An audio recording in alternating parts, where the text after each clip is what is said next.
ಮನಾಲಿ ಪರಿಸ್ಥಿತಿ ಯಾವ ಥರ ಇದೆ ನೋಡ್ತಾ ಇದ್ದೀವಿ. ಇದೇ ಪ್ರಳಯದ ಒಂದು ಭಾಗ ಅಂದ್ಕೊಳ್ಳಿ. ಒಂದು ಸ್ಟಾರ್ಟಪ್ ಎಲ್ಲೆಲ್ಲೋ ಆಗ್ತಾ ಇರುತ್ತೆ, ನಾವು ನಮ್ಮ ಪಕ್ಕ ಆಗ್ತಾ ಇಲ್ವಲ್ಲ ಅಂತ ಮಾತಾಡ್ತೀವಿ. ಪ್ರಳಯ ಅಂದ್ರೇನು ಪ್ರಕೃತಿನಲ್ಲಿ ಆಗ್ತಾ ಇರೋ ಬದಲಾವಣೆ. ನಾವೇನು ಮಾಡಿದ್ವಿ, ಬೆಟ್ಟ ಗುಡ್ಡ ಎಲ್ಲ ಕಟ್ ಮಾಡಿದ್ವಿ. ಆ ಜಾಗದಲ್ಲಿ ಹೋಗಿ ಈ ಥರ ಮನೆಗಳನ್ನ ಕಟ್ಕೊಂಡ್ವಿ, ರಸ್ತೆಗಳನ್ನ ಮಾಡ್ಕೊಂಡ್ವಿ. ಅದ್ರ ಪರಿಣಾಮ ಇವತ್ತು ಎದುರಿಸ್ತಾ ಇದ್ದೀವಿ. ಪ್ರಕೃತಿನಲ್ಲಿ ಮೇಜರಾಗಿ ಬದಲಾವಣೆ ಆಗ್ತಾ ಇದೆ. ರಸ್ತೆಗಳು ಯಾವ ರೀತಿ ನೀರಲ್ಲಿ ಕೊಚ್ಕೊಂಡು ಹೋಗ್ತಾ ಇದೆ ಕಾಣಿಸ್ತಾ ಇದೆಯಲ್ಲ, ಇದನ್ನೇ ಹೇಳ್ತಾ ಇರೋದು. ನಾವು ನಮ್ಮ ಅನುಕೂಲಕ್ಕೆ ಮಾಡ್ಕೊಂಡಿದ್ದನ್ನ ಪ್ರಕೃತಿ ಒಂದು ಟೈಮ್ ತನಕ ತಡ್ಕೊಳ್ಳುತ್ತೆ. ಅದಾದ್ಮೇಲೆ ಪ್ರಕೃತಿ ಉತ್ತರ ಕೊಡೋ ಕೆಲಸ ಮಾಡುತ್ತೆ. ಇಲ್ಲಿ ಕೊಡ್ತಾ ಇದೆ ನೋಡಿ ಉತ್ತರ. ಮನಾಲಿಗೆ ಯಾರು ಬರಬೇಡಿ ಅಂತಾನೆ ಹೇಳೋ ಕೆಲಸ ಮಾಡ್ತಾ ಇದ್ದಾರೆ ಜನ. बचन सही प्रॉब्लम लकट लकट बच्चे बस लजम दोद कहें त्रावान दपान टनल बंद कम से कम अगर टनल क्रॉस करना गगन गिरता वातान। सर कुछ बोलेंगे वीडियो में, शेयर करूंगा आगे। शेयर क्या करें हम, यहाँ जो भी हैं हमारे एजेंट हैं, जो ट्रेवलर हैं, जो टूरिस्ट के नाम पे हमें लेके आते हैं जी, ठीक है ना, तो वो प्रॉपर कन्वे करते हैं ना, हेल्प करते हैं। और जो पुलिस है वो भी अजीब तरीके से, अभी देखो ना सर, पूरी रात तक पुलिस यहाँ पे आई नहीं, कोई नहीं आया। अब सुबह आई यहाँ पे पुलिस। ड्राइवर भी नहीं था, उसने क्या बोलते हैं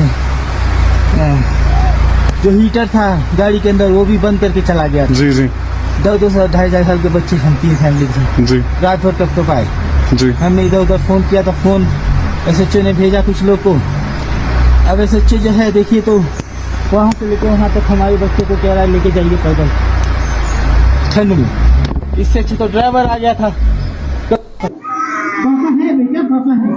ಪರಿಸ್ಥಿತಿ ನೋಡ್ತಾ ಇದ್ದೀರಲ್ಲ, ಪ್ರಕೃತಿ ವಿಕೋಪ ಅನ್ನೋದು ಯಾವ ಥರ ಇದೆ ಅನ್ನೋದನ್ನ. ಮುಂದೆ ಹೋಗಂಗಿಲ್ಲ, ಹಿಂದೆ ಬರೋಂಗಿಲ್ಲ, ದಾರಿ ಕಾಣಿಸ್ತಾ ಇಲ್ಲ, ಜೀವನಾನೇ ಕತ್ಲು ಅನ್ನೋದು ಇಲ್ಲಿ ಜನರಿಗೆ ಅನುಭವ ಆಗ್ತಾ ಇದೆ. ಯಾವ ಕಡೆ ಹೋಗ್ಬೇಕು ಅನ್ನೋ ಪರಿಸ್ಥಿತಿ ಅವ್ರದ್ದು. ಮುಂದಕ್ಕೆ ಹೋಗಂಗಿಲ್ಲ, ಹಿಂದಕ್ಕೆ ಬರೋಂಗಿಲ್ಲ, ದಿನಗಟ್ಟಲೆ ಅಲ್ಲೇ ಕೂತಿರೋವಂಥ ಪರಿಸ್ಥಿತಿ. ಯಾರು ಸಪೋರ್ಟಿಗೆ ಬರ್ತಾ ಇಲ್ಲ, ಪೊಲೀಸ್ ಇಲ್ಲ, ಯಾವ ಮಿಲಿಟ್ರಿನೂ ಇಲ್ಲ.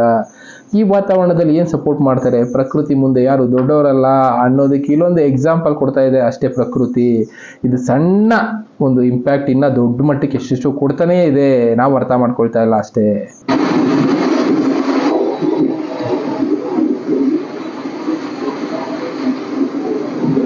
ದೊಡ್ಡ ದೊಡ್ಡ ಲಾರಿಗಳು, ಕಂಟೈನರ್ಗಳು ಕೆಸರಲ್ಲಿ ಮುಳುಗೋಗಿದ್ದಾವೆ. ಅಷ್ಟೊಂದು ಅಲ್ಲಿ ಲ್ಯಾಂಡ್ ಸ್ಲೈಡ್ ಅನ್ನೋದಾಗ್ತಾ ಇದೆ, ಮಳೆ ಆಗ್ತಾ ಇದೆ, ಕತ್ಲು, ಕರೆಂಟ್ ಇಲ್ಲ, ನೀರಿಲ್ಲ, ಕುಡಿಯೋದಕ್ಕೆ ತಿನ್ನೋದಕ್ಕೆ ಆಹಾರ ಇಲ್ಲ. ಅಂಥ ಪರಿಸ್ಥಿತಿ ಎಷ್ಟೆಷ್ಟೋ ಜನಕ್ಕೆ ಬಂದ್ಬಿಟ್ಟಿದೆ. ಈಗ ಆಲ್ರೆಡಿ ಒದ್ದಾಡ್ತಾ ಇದ್ದಾರೆ ಜನ. ಇದನ್ನ ಜನ ತಿಳಿಸೋ ಕೆಲಸ ಮಾಡ್ತಾ ಇದ್ದಾರೆ, ನಾವು ಇಂಥ ಪರಿಸ್ಥಿತಿನಲ್ಲಿ ಇದೀವಿ, ಯಾರು ಬರೋಕ್ಕೆ ಹೋಗ್ಬೇಡಿ ಇಲ್ಲಿ ಅಂತ. ಯಾಕೆ ಅಂದರೆ ಮುಂದೆ ಅಲ್ಲಿ ಹೋಗೋರಿಗೆ ಆ ರೀತಿ ತೊಂದರೆ ಆಗದೆ ಇರಲಿ ಅನ್ನೋದಷ್ಟೇ ಉದ್ದೇಶ. ಆದರೆ ನಾವೇನು ಅರ್ಥ ಮಾಡ್ಕೊಳ್ತೀವಿ, ಅಯ್ಯೋ ಸುಮ್ಮನೆ ವೈರಲ್ ಆಗಲಿ ಅಂತ ವಿಡಿಯೋ ಆಗ್ತಾ ಇರ್ತಾರೆ ಅಂತ ಅನ್ಕೊಳ್ತೀವಿ. ಅಲ್ಲಿ ಬದುಕು ಕಟ್ಕೊಂಡಿದ್ದವ್ರಿಗೆ ಹೇಗನ್ಸಿರುತ್ತೆ ಪರಿಸ್ಥಿತಿ. ನಾವು ಬಂದು ಈ ಬೆಟ್ಟನ ಕಟ್ ಮಾಡಿ ಇಲ್ಲಿ ಮನೆ ಕಟ್ಕೊಂಡು ಹೆಂಗೋ ಇದ್ಬಿಟ್ವಿ, ಇಷ್ಟು ವರ್ಷ ಇದ್ದಿದ್ದನ್ನ ಈಗ ಬಿಟ್ಟು ಹೋಗೋ ಪರಿಸ್ಥಿತಿ ಬಂದಿದೆಯಲ್ಲ, ಮುಂದೆ ನಮ್ಮ ಪರಿಸ್ಥಿತಿ ಏನು, ಎಲ್ಲಿ ಹೋಗ್ಬೇಕು? ಇನ್ನು ಮುಂದೆ ಏನಾದರೂ ಜನ ಸ್ವಲ್ಪ ಎಚ್ಚೆತ್ಕೊಳ್ಳಿ. ಪ್ರಕೃತಿನ ಹಾಳು ಮಾಡಿ ನಾವು ಅಲ್ಲಿ ಮನೆ ಕಟ್ಕೊಂಡು, ರಸ್ತೆ ಕಟ್ಕೊಂಡು, ಅಂಗಡಿ ಕಟ್ಕೊಂಡು ಬದುಕ್ತಾ ಇರ್ತೀವಿ. ಆದರೆ ಅದನ್ನ ಪ್ರಕೃತಿ ಒಂದು ದಿನ ಈ ರೀತಿ ರಿವೆಂಜ್ ತಗೊಳ್ಳೋಕೆ ಶುರು ಮಾಡಿದ್ರೆ ಇರೋದನ್ನು ಬಿಟ್ಟು ಹೋಗೋ ಪರಿಸ್ಥಿತಿ ಬರುತ್ತೆ. ಅಲ್ಲಿ ಆಸ್ತಿ ಪಾಸ್ತಿ ಮಾಡೋದಕ್ಕೆ ಮುಂಚೆ ಒಂದು ಸಲ ಯೋಚನೆ ಮಾಡಿ ಅಂತ ಒಂದು ಎಚ್ಚರಿಕೆ ಗಂಟೆ ಇಷ್ಟೇ. ಇದೆಲ್ಲ ತಿಳ್ಕೊಳ್ಳೋರು ತಿಳ್ಕೊಬೋದು, ಬಿಡೋರು ಬಿಡ್ಬೋದು.